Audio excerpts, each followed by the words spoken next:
E aí pessoal, tudo bem? Bem-vindos ao canal Coleção Paralela.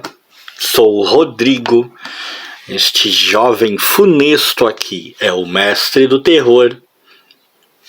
E esse é mais um dos nossos vídeos para falar de um gibizinho da Disney.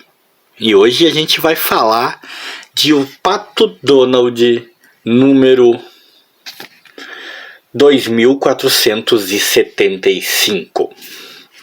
Ainda é uma publicação da Abril, não é da Culturama, apesar de ter uma certa pegada de Culturama. E eu explico isso já já. Por que eu escolhi esse gibizinho em especial para falar a respeito? Porque ele traz uma história de um grande mestre Disney, um cara bastante cultuado, que eu tenho lido a respeito, tenho procurado saber a respeito, tenho assistido alguns vídeos no YouTube para me informar a respeito do universo Disney e de seus autores mais apreciados. E acabei descobrindo isso, que o cara é um cara muito apreciado como criador desse universo. E a história é realmente muito boa, é muito divertida. Essa publicaçãozinha aqui da Abril é ali de 2013, 2014, uma coisa assim, né? Ó, você pode ver aqui em cima, ó. Tem isso ali, alguém escreveu. Mas é dessa época aí. Tanto que ela anuncia aquele filme da Disney Pixar, né? Viva! Que eu assisti esse desenho aqui, diga-se de passagem. E isso deve ter sido então um pouco antes da Abril entrar naquela fase que eu falo, a fase capenga, a fase dos gibis de R$1 da Disney, que era quando a coisa estava indo realmente para o fundo do poço. Eu vou falar primeiro rapidamente de outras coisas que a revista contém, antes de chegar na história base, na história importante que eu quero falar. Tem uma seção de correios que eu me dei ao trabalho de ler e que deu para perceber o quanto o público do correio aqui, o público que escrevia para o correio da revista do Pato Donald, era um público diferente. Porque eu lembro, quando eu era criança, eu sempre fui um leitor da seção de correio das revistas em quadrinhos, tá? Eu sempre li.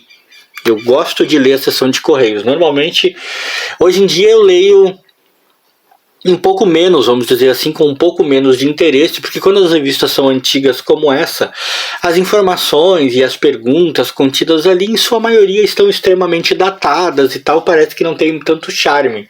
Mas quando eu era moleque, eu fazia questão de ler a seção de correios, e eu lembro daquela época, e sei por outras publicações Disney que eu tenho aqui, que quando você ia ler o correio das revistas Disney, em geral, o público que escrevia parecia um público bem mais infantil do que das revistas de super-herói. Pode ser realmente uma impressão muito errônea da minha parte, até porque, como eu disse, estou redescobrindo o material da Disney, mas essa impressão sempre tive, mesmo quando eu era menino. Parecia haver mais adultos, ou pelo menos adolescentes, que escreviam. A gente via muitas vezes pela informação de idade que tinha, ou pela maneira como escreviam nos correios de revistas de super-herói, do que nas revistas Disney. Mas aqui, nesse correio aqui, você percebe que grande parte dos leitores que escreveram são pessoas de mais idade, adultos mesmo. O quadrinho Disney aqui já estava atingindo um público menos infantil, o que talvez também seja muito reflexo daquilo que eu sempre falo, que já faz muito tempo que quadrinho não é mais para criança, né? Quadrinho é para marmanjo. Quadrinho já não atinge mais o público infantil que antes atingia. E isso foi bem interessante de perceber. Tem uma história do Pardal em que ele, por não querer ir no dentista, chama o Donald de seus sobrinhos para entrarem numa máquina encolhedora e tentar resolver um problema nos dentes dele. Até que é uma história bem divertidinha, tá, gente? Outra coisa interessante é que nesse período a Abril passou a dar crédito a quem escrevia as histórias, tá? Uma das razões pelas quais eu sei que a história principal da edição é do autor a quem eu mencionei. Aqui ele começou a dar crédito a esses caras. Tem uma série de histórias curtinhas aqui, todas com seus devidos créditos embaixo. Nada muito memorável, nem são legais essas histórias curtas. E aí a história principal, O Pato Sem Passado, que é desses caras aqui, ó. O roteiro é do Kari Corhonen, mas os desenhos e a arte final é do Giorgio Cavazano. E é este o cara que é muitíssimo falado. Cavazano é um artista muito admirado por quem é super fã do material da Disney, por quem é fã dos quadrinhos Disney. Ele, caras como Carl Banks, entre outros, né? Carl Barks, eu acho que é como fala. Entre alguns outros, são tipo o topo, né, as sumidades dos artistas que trabalharam, que ficaram bem conhecidos com o material da Disney. Temos isso em todos os lugares, né? Temos nos quadrinhos da Marvel, temos nos quadrinhos da DC, temos nos quadrinhos Bonelli, aqueles caras que mais se destacaram, que são os mestres, e o Cavazano é um deles.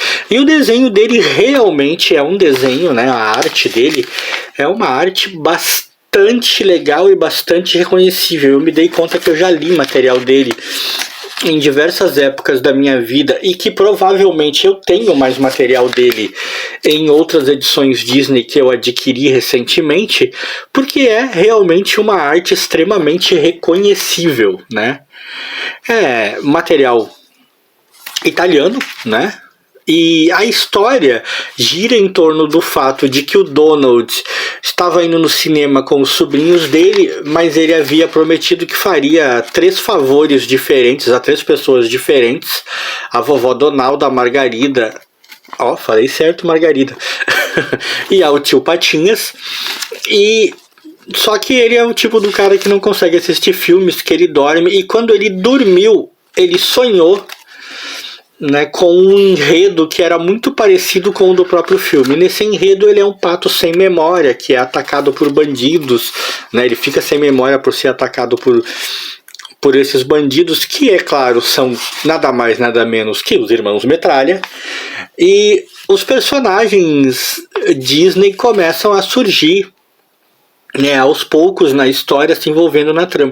Inclusive foi uma das primeiras histórias que eu li, se não a primeira história que eu li, em que realmente o Mickey, eu vejo ele, ainda que de maneira meio distante, né, o Mickey contracenando com o Donald. Eu já vi, tem uma outra história, que se não me engano, naquela seleção em Disney que eu fiz vídeo aqui no canal, em que também o Donald aparece, e a interação entre ambos parece também extremamente rápida, assim.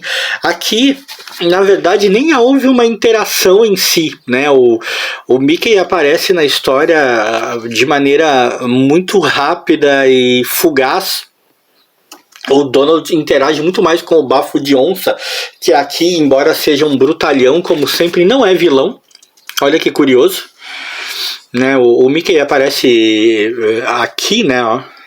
Aqui tá o Mickey, aparece dançando no baile que o Donald organizou, mas aqui o Donald não lembra que ele é o Donald ainda, né? E a Margarina agora já falei Margarina, caramba. E a Margarida se chama Margarirma. Já tá difícil pra mim falar Margarida, os caras ainda batizam ela de Margarirma. Aí quer acabar comigo mesmo, né, cara? Mas a história se desenvolve com ele aos poucos, unindo as pessoas e conseguindo conquistas, conseguindo com que todos gostassem dele, sofrendo acusações que não são verídicas, mas conseguindo superar esses problemas, mesmo não tendo memória. E quando a história acaba, no fim da história, o Donald do sonho não exatamente recuperou a memória, mas está extremamente feliz porque está entre amigos e reconquistou, né, uma vida digna como ele gostaria de ter, e tá com a Margarirma. Rapaz, que dificuldade. Aí o Donald verdadeiro acorda do sonho, lembra que ele deveria ter ajudado essas pessoas, que aliás aparecem para cobrá-lo, mas ele termina com essa frase de efeito aqui maravilhosa e unindo todo mundo de novo, ou seja, transpormos, assim, de certa maneira, a gente acabou vendo ele transpor, né, do sonho dele para a realidade, os ensinamentos que o sonho acabou lhe passando, né? E o sonho é como o enredo de um filme.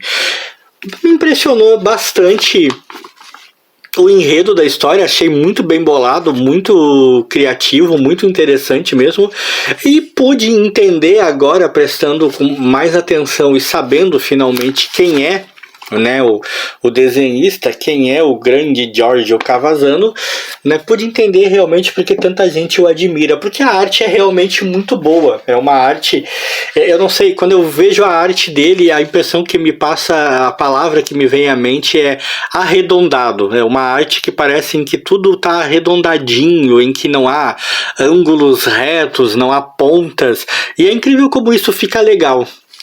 Todo mundo fica meio fofinho sem que fique chato demais. Mas acima de tudo, casou com um enredo que está muito bem escrito. Essa coisa do filme, que na verdade não era filme, era o sonho do Donald e tal. Ou seja, eu tenho realmente adquirido mais interesse por material da Disney. Não sei o que o meu amigo mestre do terror pensa disso, mas acho que ele vai ter que aturar, porque parece que a Disney cada vez mais vai ter protagonismo nesse canal. E se você gostou desse vídeo, like aí pra mim, pro mestre do terror e pro Donald desmemoriado. E ainda vai chegar o dia em que eu gravarei um vídeo e vou falar Margarida, sem ficar falando margarina, que eu não sei porque eu falo.